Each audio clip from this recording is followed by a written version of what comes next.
Imagine, for just a second, that totally claustrophobic, just downright terrifying feeling of being completely pinned to the ground. Oh, man, yeah. It is the absolute worst. Right. By someone who is heavier, stronger, and, entirely focused on just keeping you there. You know that sensation. Your mobility is completely gone at that point. Exactly. Your lungs they're struggling to even expand against that crushing pressure on your diaphragm. Now, what does the human brain instinctively scream at you to do in that exact moment? It screams at you to panic. Yes, to explode, right. To push back with absolutely every ounce of fast twitch muscle and just like raw might that you have. Which is, ironically, the absolute worst thing you could possibly do. Right. And today, we're going to learn exactly why listening to that biological instinct is a huge mistake. Welcome to today's deep dive. It truly is the ultimate trap, Yeah. because your natural fight-or-flight response to being crushed, that's precisely what the person applying the pressure is relying on. They want you to do it. So today we're looking at a really fascinating manual. It dissects the fundamental mechanics of pin escapes in Brazilian Jiu-Jitsu. And we are going way beyond the basic day one moves here. Oh, for sure. We're diving into the underlying physics of escaping, both with and without the traditional martial arts uniform, the gi. Yeah, the G changes everything, which we'll get into. Definitely. And our mission for this deep dive is to kind of shortcut you to a pretty profound realization. Physical confrontation isn't always about brute strength. Underneath it all, it's a highly solvable physics puzzle. I love that framing. It really is a tussle. Okay, so let's unpack this. Think about being pinned like being tracked under a massive fallen tree. If you just wildly thrash around and panic under there. It's burning oxygen. Exactly. You're burning through your oxygen reserves, spiking your lactic acid, and basically sealing your fate. But if you can stop, assess the weight distribution, and find the right structural lever. You can move something significantly larger than yourself. Right. So how do we actually find those levers? Well, we have to start by completely redefining our mental model of what a pin actually is. As the source material makes incredibly clear, a pin is not a fight. It's a gravitational problem. Exactly. It is, at its core, a gravitational problem. The top player isn't just lying on top of you resting. They are actively weaponizing your own body weight and the floor against you. Right. They're distributing their mass across your skeletal structure in a very specific, calculated way. Yeah, and the goal there is to totally deny you the ability to generate any rotational force. Because you can't displace their weight if they've systematically removed all the mechanical levers you need to generate power, right? That is the absolute essence of the trap. Before you can dismantle it, you really have to understand how it's built. So how is it built? Well, every single pin, regardless of the specific position, relies on three core mechanisms. First is base distribution. Meaning how they spread their weight. Right. They spread their weight across your chest or your hips at the absolute optimal angle to resist being moved. Okay, what's the second mechanism? Second is arm and elbow control. They are either wedging your elbows tight to your ribs or isolating them way up above your head. Which completely removes your ability to build a structural frame against them using your actual bones. Precisely. No elbows, no frame. And third is hip control. So they're anticipating your movement. Exactly. They position their own hips or legs to follow your escapes, neutralizing the space you create before you can even use it. Okay, visualizing this through a physics lens, it's basically a rigged seesaw. Oh, that's a great way to look at it. Right. If your elbows are completely flattened out on the mat, you have absolutely no fulcrum. And without a fulcrum, it is physically impossible to lift the heavy weight on the other side of the seesaw, no matter how hard you push. You're just grinding your gears. But wait, I have to challenge this premise for a second. Let's say you're just incredibly strong. Let's say you're a competitive powerlifter. Okay, I see where you're going with this. Why can't you just tense your entire body, explode straight up, and literally bench press this person off of you? What's fascinating here is that raw athleticism actually plays right into the mechanics of a well-executed pin. Wait, really? How? Because the opponent's base is specifically engineered to absorb linear, straight-up force. If you try to bench press a skilled grappler, their center of gravity acts like a hydraulic dampener. Oh, wow. So they just absorb it. Yeah, they will just surf that upward energy, float for a second, let your triceps burn out in about 10 seconds of maximum exertion. And then just drop right back down on you. Exactly, often even heavier and tighter than before. Pushing straight up is a mechanical failure because it doesn't change the structural angle of their base. Okay, so the explosive, straight-up push is completely off the table. which leaves us searching for what actually works. We need to change the geometry of the situation. Right, if we can't push straight up against gravity, we need movements that alter that geometry to solve the problem. And the sources reduce literally all positional escapes down to just two fundamental movements. It really is that elegant. Everything in the incredibly complex world of BJJ escapes boils down to these two skeleton keys. Just two? That's crazy. Yeah, they aren't just techniques to memorize, they are the literal physics of bodily displacement. Okay, let's break those down. First, we have the bridge.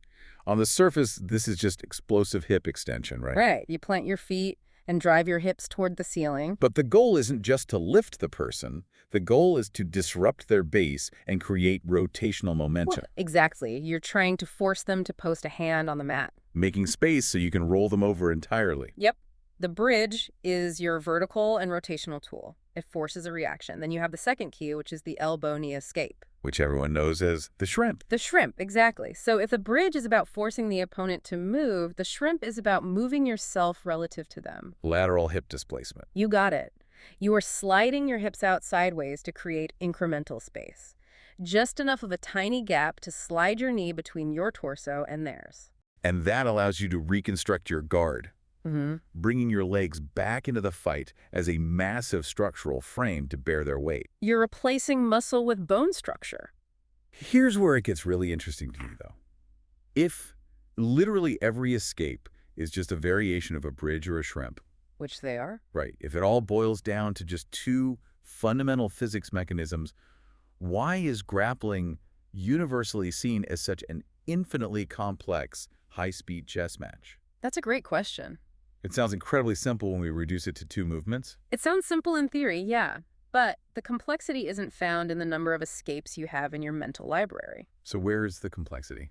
It's in the real-time, constant calculation of which mechanism is available to you based on how your opponent's weight is currently distributed. Oh, because it's constantly shifting. Exactly. It's a highly dynamic, fluid system. If their weight is positioned high on your chest, the bridge might be available because their center of mass is hovering over your hips. But the shrimp is completely blocked. Right.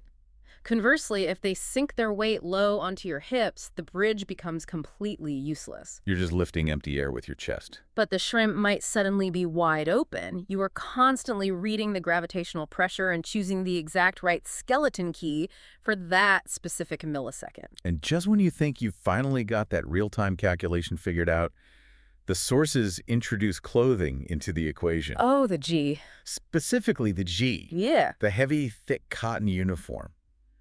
The complexity we just talked about seems to multiply tenfold the second the G is involved. It drastically alters the underlying physics of the puzzle. In no-G grappling, just wearing sleek athletic gear. Spandex and rash guards. Yeah, exactly. A pin there is mostly about bodily positioning, wedges, and skin-on-skin friction. It's slippery. Right. But the G turns a standard positional hold into a mechanically reinforced lock. Trying to solve this physics puzzle while wearing the G sounds like trying to fight while wearing a suit made entirely of seatbelts and heavy-duty handles. That is a perfect description. The source material highlights a few distinct ways. The G completely changes the game. First, it provides anchors. Tethers, basically. Yeah. The top player can grab your lapel or your sleeve and literally tether their center of mass directly to your body. Second is the friction factor. Which is huge. We've all felt how much harder it is to move on the mat in a heavy, sweat-soaked G. Shrimping and sliding your hips away is significantly slower. Because of all that extra drag. Exactly. And that incredible friction rewards perfect mechanical timing over raw, explosive speed. If you rely on being faster than the other person to escape, the G's friction will just shut you down completely. The friction completely changes the pacing. You can't just scramble. But third, the G also provides weapons for the bottom player. Oh, right, because they have clothes too. Exactly. Your own grips become handles that you can use to manipulate their posture. You can grab their wrist fabric, grip their sleeve from the inside to create a rigid frame, or even underhook their belt. Let's look closer at that belt grip, actually, because that's a fascinating mechanical advantage. It really is. When you underhook the belt, you are essentially sliding a rigid bone frame, your forearm, directly underneath their center of mass. Instead of trying to push their squishy body, which just absorbs the force. Right. You now have a solid handle attached directly to their hips. You can steer their weight almost like a steering wheel. Which is a leverage point that simply does not exist in no-G. Not at all. You are literally using their own clothing to build your frames. That makes sense. But it brings up a mechanical question about those anchors we mentioned earlier. Okay, hit me. Let's say I'm pinned, and the person on top has an absolute death grip on my cross collar. They are fully anchored to my chest. A terrible spot to be in. Right. If I execute a perfect, powerful bridge, massive hip extension, generating a ton of force, doesn't that just lift them up along with me, only to drop them right back down on my ribs when I lower my hips? If we connect this to the bigger picture, you've just articulated exactly why uncalculated panicked effort fails. Because they're attached to me. Yes. If you attempt to bridge while they hold a deep collar grip, you are effectively just taking them for a ride. The grip acts as a shock absorber and completely neutralizes your upward force. So what do you do? The sources are adamant about this sequence. You absolutely must strip that collar grip or neutralize the tension before you even attempt the bridge. Break the tether first. If you don't break the tether first, your physics mechanism is entirely useless. The G demands that you solve the grip puzzle before you are allowed to solve the positional puzzle. Wow, it's a strict order of operations. You can't skip to step 3 if you ignore step 1. Exactly. So let's take these physical laws, these 2 skeleton keys, and the variables introduced by the G, and apply them to the actual traps. The 4 nightmares. Yes, the sources deconstruct 4 specific nightmares you might find yourself in on the mat. Let's assume the listener already knows how miserable side control is visually.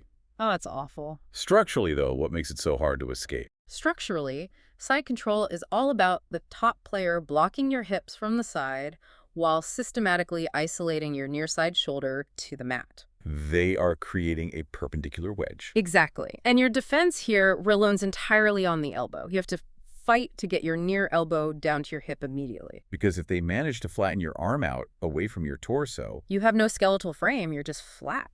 The source notes an interesting physical limitation here, too.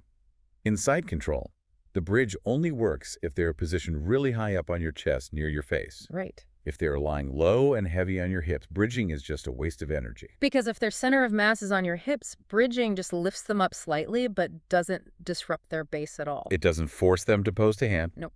And it creates a pocket of space underneath them that you can't even utilize. Your primary tool against a low side control is the shrimp. Pulling that elbow in tight to create a wedge and aggressively sliding your hips away to reinsert your knee. Exactly. And if you're in the G and they've grabbed your lapel to anchor themselves, you have to address that physical tether before you try to slide away. Or they'll just use it to drag your shoulder right back down to the floor. You got it. Okay, so that's the lateral pressure of side control.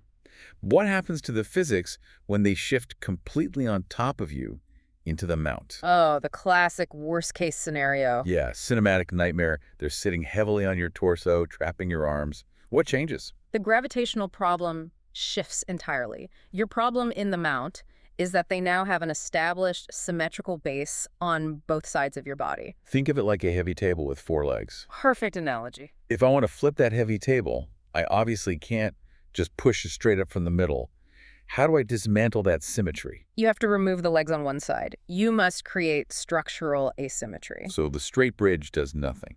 Right. To use the bridge effectively from the bottom of mount, you can't just buck your hips straight up. Yeah. You have to trap their arm and their foot on one specific side of your body simultaneously. So taking out 2 legs at the table. Exactly. By doing that, you remove the table legs on the left side, for example, and then you bridge and violently rotate your hips to the left. What if you only get the arm, but not the foot? If you only trap the arm or only trap the foot, the bridge fails because they still have a secondary post to catch their balance and reset their weight. And the guy detail for the mount is particularly brutal here. It is. If they establish a deep cross-collar grip while sitting in high mount, the source text points out that it feels devastatingly heavy. You basically cannot escape while that grip is locked in. It requires 2 hands to break that reinforced tether before you can even begin to build a frame on their hip and attempt an elbow-knee escape. It's just a massive amount of pressure. All right, I want to transition to the third trap now because the mechanics here completely blew my mind. Neon belly. Yes. We all know neon belly as that agonizing position where the opponent is hovering over you, driving their shin right across your stomach or solar plexus. It's terrible. The source describes this as an intentionally unstable floating pin designed specifically to punish you for overreacting to the pain. Right. But here is the massive counterintuition I really need you to explain. The sources explicitly state that you should shrimp or move your hips toward the very knee that is crushing your stomach. Yep. Why on earth would you intentionally move into the source of the pain instead of scrambling away from it? This raises an important question about our hardwired instincts versus actual biomechanics. Okay. Your biological instinct is to push the painful object away from your body. You want to put both hands on that knee and shove it off your ribs with everything you have. Absolutely. The immediate goal is getting that pressure off my lungs. I'm suffocating. But that panicked reaction is exactly what the opponent is baiting you to do. They want me to push it away. Yes.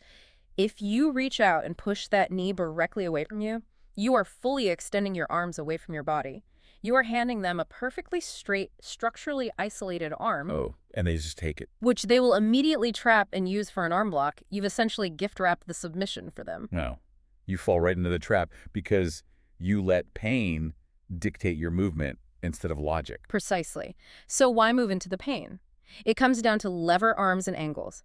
By shrimping toward the person, you are profoundly changing the angle of your hips relative to their driving knee. They're changing the geometry again. Right. You are actually reducing the length of the lever arm they're using to apply that downward pressure. Oh, wow. More importantly, sliding your hips directly under their center of gravity creates a micro pocket of space underneath that shin. And you use that space. That tiny gap is all you need to slip your own leg in and reconstruct your guard. You willingly endure a split second of intense discomfort to mechanically dismantle the entire structure of their pin. That is brilliant. You slide underneath the pressure to collapse the structure, rather than putting it away and exposing your limbs. It's all about angles. And the G actually gives you a massive defensive weapon here, too. If you grab their belt from the bottom, you effectively tether their hips to yours. Yes, which limits their mobility. So they can't easily jump to another submission while you are busy executing your escape. Which brings us to the final positional trap the text covers: north-south. The weird one. Yeah, this completely inverts the physics we've been discussing. They are lying on top of you, but facing your feet. Their chest is heavy on your chest, but their legs are pointing away from yours. It's the reverse of the other pins. Inside control, or mount, your hips are usually the primary target being pinned. But in north-south, your hips are completely free to move. Exactly. But your upper body and your elbows are totally controlled and crushed.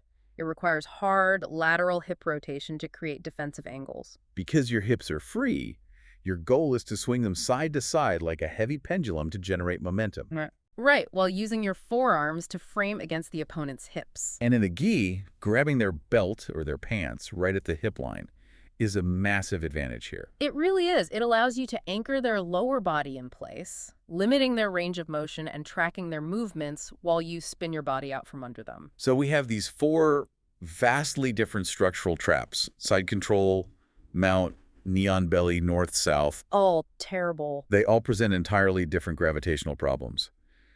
But despite how different they look visually, the source material reveals that there's one universal algorithm to survive all of them. A master sequence. Right, it's a 6-step master sequence. Let's walk through it. The text outlines this phase-based approach brilliantly.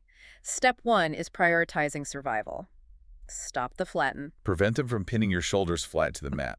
Before you attempt any grand escape, you have to prevent them from settling their full dead weight flat onto your shoulders. You have to establish a skeletal frame early and turn slightly to your side. Because if you let them lay completely flat on you, the physics puzzle becomes infinitely harder to solve. Makes sense. Okay, once you've stopped the flatten, step 2 is reestablishing your elbows. As we discussed, no elbow means no frame, which means no escape. You have to aggressively fight to pull those elbows back to your ribs. And it's only after securing those 2 defensive prerequisites that you move to step 3. Which is creating the primary space. This is where you actually deploy your skeleton keys. You read the weight distribution and either execute a bridge or a shrimp. Exactly. And step 4 is where the uniform comes in. Address the grips. If you are in the gi, you must strip or neutralize their anchors before fully committing to your physical escape. Otherwise, they will just reel you right back into the pin. Step 5 is the physical insertion. Insert the leg. Right. The escape isn't actually real until you get a knee or a shin between your torso and theirs to bear the weight. Finally, step 6 is to regard completely. You can't just stop because you got one knee inside. You have to follow the movement all the way through until your legs are fully engaged and you've rebuilt a complete weight-bearing defensive structure. Stop the flatten, recover the elbows, create the space, address the grips, insert the leg, and reguard. It's a highly logical checklist. But having that sequence memorized isn't enough. No, the sources highlight one golden rule, an overarching meta principle about when to execute this algorithm. The meta principle is time. Time. The single biggest mistake a practitioner makes in escaping a pin is waiting. Waiting to see what happens. So what does this all mean for the listener? I kept thinking of the analogy of a sinking ship. Okay, I like that. You don't wait for the icy water to reach your neck before you start frantically bailing it out. You patch the crack the absolute second you hear the hull splinter. That is the perfect way to visualize it. The text emphasizes that the G, especially, rewards early incremental escapes. Right. It rewards the discipline of maintaining small structural frames from the very millisecond the position is being established. It absolutely does not reward explosive late-stage panic. Because by the time they have fully settled their weight, established a wide base, Yeah. and locked in their heavy G grips. It's too late. The trap is closed. If you wait until you are fully pinned flat on your back, you are no longer just fighting a human being. What are you fighting? You are fighting the laws of gravity, you are fighting perfect structural mechanics, and you are fighting heavy cotton tethers all at exactly the same time. That's a losing battle. The text states it beautifully. The escape begins the exact moment the takedown ends. Wow. You don't pause to see if things are going to get bad. You start systematically dismantling the trap while the opponent is still trying to build it. It's an incredible shift in perspective. We started this deep dive looking at pins as these terrifying, suffocating tests of sheer brute strength. Just absolute panic. But by thoroughly unpacking these sources, we see that they are actually highly complex, highly solvable physics puzzles. It's never about trying to bench press the fallen tree. Exactly. It's entirely about finding the correct levers, building solid structural frames with your bones, and managing the timing of your movements before the weight settles. It strips away the emotional panic and replaces it with cold, calculated logic. And that's exactly what I want you to take away from this deep dive. The next time you feel completely overwhelmed, whether that's physically exhausting yourself on a training mat or mentally suffocating under the pressure of a situation at work or in your personal life, Just breathe. don't rely on panic, explosive bursts of effort to fix it. Thrashing around just wastes your oxygen and burns you out. Identify exactly where the pressure is coming from. Instead, look for the hidden levers. Find the structural frames you can rely on. Address the problem incrementally, step by systematic step, before the full weight of the situation settles on top of you. And adjust your angle to change the mechanics of the problem. I want to leave you with one final thought to mull over, based on that wild counterintuition we talked about with the neon belly trap. Oh yeah, the biological instinct trap. The text proved mathematically that your absolute most natural, biologically hardwired panicked instinct pushing directly away from the force that is crushing you is exactly the reaction your opponent uses to defeat you. Pushing away simply exposes your limbs and hands them the submission. It really makes you wonder, in your daily life, far outside the gym, how often do your immediate, highly stressed reactions to pressure actually hand the advantage straight over to the very problems that are trying to pin you down?